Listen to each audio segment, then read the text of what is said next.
Okay, this was the problem that we ended class on, and I wanted to blast out the answer to it. So here was the original problem, and we struggled a little bit with figuring out what to let u equal. Some of you tried x, and you realized that you got back to where you started from. Some of you tried e to the x and realized that you had a mix of u's and x's, so that didn't work.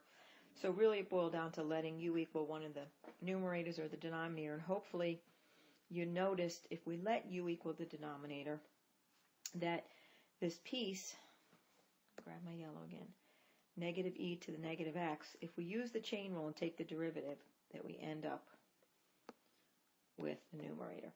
So let's take du, and derivative of e to the x is just e to the x. The derivative of e to the negative x, right?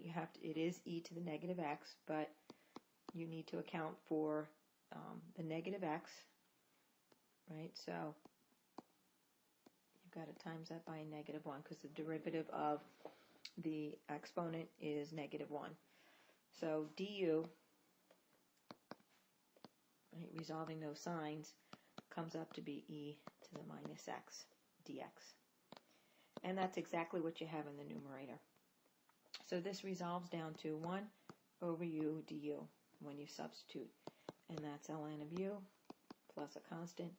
Back substitute in for u. And you're left with this. So it was a pretty short problem in number of steps, but it was a bit of a challenge to figure out what to let u equal. And again, try something and see what you get.